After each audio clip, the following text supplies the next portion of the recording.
L'info du Grand Lille en continu. Vincent Vieillard. Il est 18h, merci de nous avoir rejoints sur Grand Lille TV pour cette nouvelle édition d'information de la métropole lilloise. Information qui commence comme d'habitude avec vos conditions météo pour cette fin de vendredi. Et vous voyez sur la carte qui suit des éclaircies, mais pas forcément un vendredi agréable malgré ces 16 degrés que l'on a eu tout au long de la journée. C'est-à-dire une journée plutôt froide malgré donc ces rayons qui ont percé les nuages et ce léger vent d'ouest qui ramène les nuages et la pluie demain matin sur la métropole lilloise et un samedi qui sera encore plus froid que ce vendredi. Vos conditions de circulation maintenant à passer à 18h. Vous voyez les quelques ralentissements qui s'affichent sur la 25 en direction de Dunkerque. Tout d'abord au niveau du croisement avec la rocade nord-ouest un peu avant Entir-en-Web, sur la nationale 41 en direction de Lens ou encore sur l'Ain en direction de Paris, mais une circulation qui est plutôt fluide à cette heure-ci. On vous invite bien évidemment à rester vigilant si vous devez prendre le volant. On commence ce flash avec l'évacuation d'un camp de Roms hier matin à Lille-Fives. On vous en parlait dès hier sur Grand Lille TV. Une trentaine de personnes ont été expulsées de ce camp rue Bernaud petit matin, dont une quinzaine d'enfants. Et d'après cette intervention, la préfecture a indiqué qu'aucune proposition de relogement n'a été faite à ces personnes. Les familles sont donc dans la nature, même si la préfecture indique que toutes ces familles sont dotées d'un véhicule. La situation est dénoncée par l'association Sauvegarde, qui a l'habitude de travailler avec les Roms qui habitaient dans ce camp. Ils dénoncent l'abandon de ces familles qui se sont sûrement réfugiés dans d'autres camps de la métropole. L'expulsion n'est d'autant pas comprise de la part de l'association car les habitants du camp n'avaient pas de soucis de voisinage, ce qui est souvent la cause majeure d'une évacuation. Autre problème, ces personnes étaient en cours d'insertion, que ce soit par des contrats pour les adultes ou via la scolarisation des enfants. Le camp comptait 80 personnes au mois de février. Il s'est donc vidé au fur et à mesure de l'intégration de ses occupants et donc arrivé à 30 au moment de son évacuation en début de semaine. Pourtant, l'association et les habitants du camp avaient été prévenus en début de semaine de son évacuation, mais aujourd'hui, c'est toujours l'incompréhension pour l'association, comme l'a constaté Louis Caillé. Je pense que c'est au service de l'État ou à la mairie de répondre par rapport à ces questions-là. Pourquoi on a accepté sur ce territoire, au moment donné où le maire de Lille, quand il était président de la communauté urbaine, a appuyé une politique auprès des Roms, a fait sienne en tout cas l'esprit de la circulaire d'août 2012 sur la question des évacuations des campements illicites.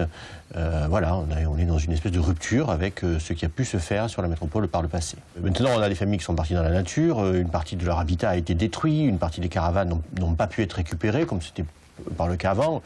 Hier soir, mes équipes ont distribué des tentes et des couvertures. Enfin, on est retombé dans une approche très humanitaire des choses, qui est un peu réductrice. Et je n'ai qu'une interrogation, je n'ai pas d'explication, j'ai une véritable interrogation par rapport à ça. Voilà. On continue ce flash en parlant politique. Difficile d'y échapper avec le premier tour de l'élection présidentielle qui a lieu dimanche. Dimanche qui est aussi la fin des vacances. À noter que le second tour, lui, se fera le 7 mai, soit en plein cœur d'un week-end de 3 jours. Alors bref, si vous n'avez pas prévu d'être présent ce jour-là, n'oubliez pas que vous pouvez avoir recours au vote par procuration.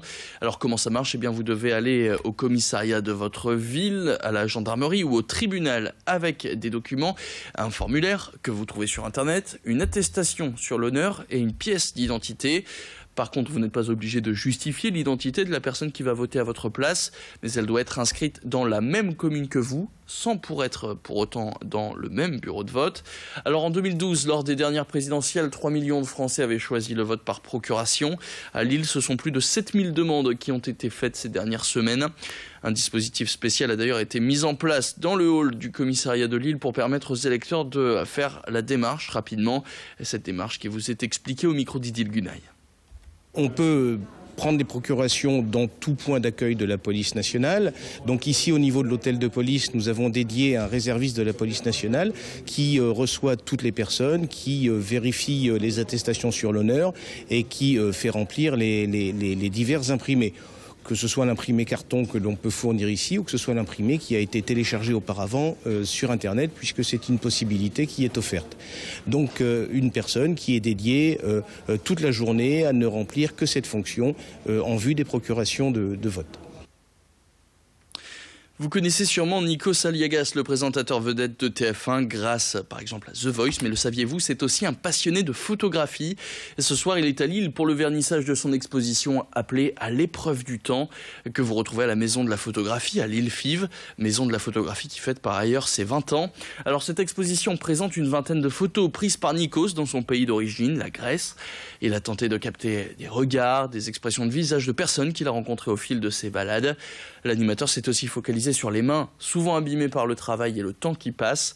Le photographe de talent qu'il est expose donc ses photos en noir et blanc où il joue avec les reliefs et la lumière. Bref, ne cantonnez pas Nikos Aliagas au simple rôle d'animateur. C'est un vrai passionné et un expert en photographie, comme il l'expliquait au micro d'Idil Gunaï et sur ces images signées Alexis Tessier. À la télé, je divertis, j'informe selon ce que je fais et je fais mon taf. Et puis voilà, on me prête une lumière, je l'arrange, je rentre chez moi, c'est terminé.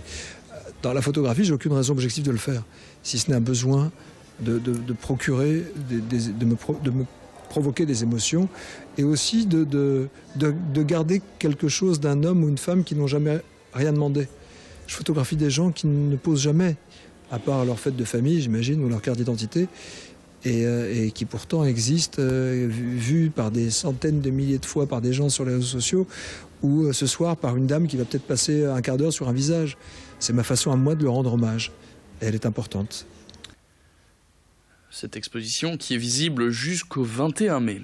Et puis on termine avec cette information dimanche, premier tour de l'élection présidentielle bien sûr. Eh bien sachez que toute l'équipe de Grand Lille TV se mobilise pour vous faire vivre cette élection.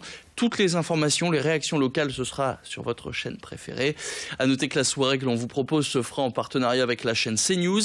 Plus d'explications avec Idil Gunaï que vous retrouverez donc à ma place. Ce sera dimanche soir à partir de 19h50. Ce dimanche, grande soirée électorale sur Grand Lille TV dès 19h50. Découvrez les taux de participation près de chez vous, en région.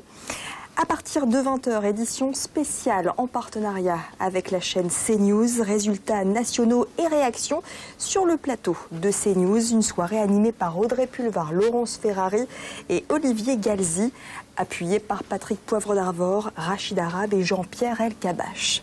Et puis dès 22h, retour dans les Hauts-de-France sur Grand Lille TV. Réactions et résultats dans notre région avec les témoignages recueillis par nos équipes dans les différents QG des candidats ici dans la métropole lilloise. La présidentielle 2017, c'est sur Grand Lille TV avec CNews. Et c'est la fin de ce flash. Tout de suite, vous retrouvez la météo avec Clotilde Leguévac avant un point sur vos conditions de circulation plutôt fluides en ce vendredi. Et tout de suite, et nous on se retrouve dans quelques minutes à 18h15.